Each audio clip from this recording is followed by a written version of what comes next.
بسم اللہ الرحمن الرحیم۔ السلام علیکم ورحمۃ اللہ وبرکاتہ۔ حضرت ابو ہریرہ رضی اللہ تعالیٰ عنہ سے روایت ہے، ایک دیہاتی نبی کریم صلی اللہ علیہ وسلم کی خدمت میں حاضر ہوا۔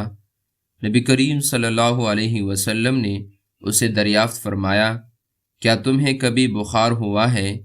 اس دیہاتی نے پوچھا، بخار کیا ہوتا ہے؟ نبی کریم صلی اللہ علیہ وسلم نے فرمایا، یہ ایک تپش ہے جو جلد اور گوشت کے درمیان ہوتی ہے۔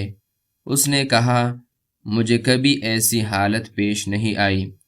پھر نبی کریم صلی اللہ علیہ وسلم نے دریافت فرمایا، کیا تمہیں کبھی سر درد ہوا ہے؟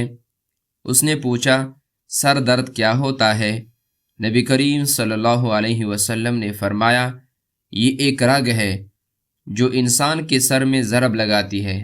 اس نے کہا، مجھے ایسی حالت بھی کبھی پیش نہیں آئی۔ جب وہ شخص چلا گیا تو نبی کریم صلی اللہ علیہ وسلم نے ارشاد فرمایا، جو شخص یہ چاہتا ہو کہ جہنمی کو دیکھے وہ اس شخص کو دیکھ لے۔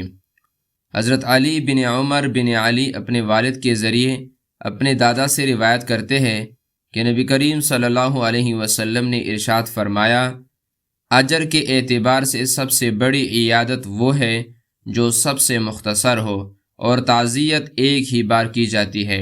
حضرت کعب بن مالک رضی اللہ تعالیٰ عنہ روایت کرتے ہیں کہ نبی کریم صلی اللہ علیہ وسلم نے فرمایا، جو شخص کسی بیمار کی عیادت کرتا ہے وہ اللہ کی رحمت میں ڈوب جاتا ہے، اور جب وہ مریض کے پاس بیٹھتا ہے تو وہ اس سے شفاعت کا طلبگار ہوتا ہے۔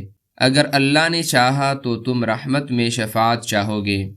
اللہ تعالی ہمیں بیمار کی عیادت کرنے کی توفیق عطا فرما دے، آمین یا رب العالمین۔